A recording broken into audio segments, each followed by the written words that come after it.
Hello guys, welcome to back my channel. നമ്മളിപ്പോൾ test ഡ്രൈവിന് ഒരു വണ്ടിയൊക്കെ എടുത്തു. അപ്പോൾ പേര് വിറ്റോളസ് എന്നാണ്. അപ്പോൾ ഞാൻ വണ്ടിയൊക്കെ കാണിച്ചു തരാം.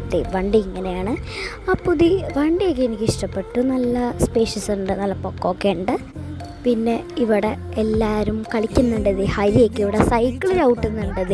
ഗൈസ്, അവൻ സൈക്കിൾ ചവിട്ടുന്നുണ്ട് ഇപ്പോൾ നിങ്ങൾ കാണുന്നത്. അപ്പോൾ ഇതൊക്കെ എൻ്റെ ഫ്രണ്ട്സാണ്. ഇതെൻ്റെ ചേട്ടനാണ് കേട്ടോ. ഈ റെഡ് പാൻറ് ഇട്ടേക്കുന്നത് ചേട്ടനാണ്. അപ്പോൾ ഇത് എൻ്റെ ഫ്രണ്ട് തന്നെയാണ് ഹരി. ഇതും എൻ്റെ ഫ്രണ്ട് തന്നെയാണ് നന്ദൻ. അപ്പോൾ നമ്മൾ പുറത്താണിപ്പോൾ. ടെസ്റ്റ് ഡ്രൈവൊക്കെ ചെയ്തിട്ട് കുറച്ച് നേരം പുറത്ത് കളിക്കാമെന്ന് വിചാരിച്ചാലോ. അപ്പോൾ ഇവർ ക്രിക്കറ്റ് കളിക്കുന്നുണ്ട് ഇവിടെ. അപ്പോൾ അതൊക്കെ കണ്ട് ഞാൻ ഇവിടെ ഇരിക്കുകയായിരുന്നു. അപ്പോൾ ഇവർ ക്രിക്കറ്റ് കളിക്കുന്നതെന്ന് ഞാൻ ചോദിച്ചു, കളിക്കാൻ കൂട്ടും. അപ്പോൾ നെക്സ്റ്റ് മാച്ചിൽ കളിക്കാൻ കൂട്ടാന്നൊക്കെ പറഞ്ഞ് നന്ദൻ എന്തൊക്കെയോ ക്രോപ്പായും കാണിക്കുന്നുണ്ട്. അപ്പോൾ ബൈ ഗായ്സ്.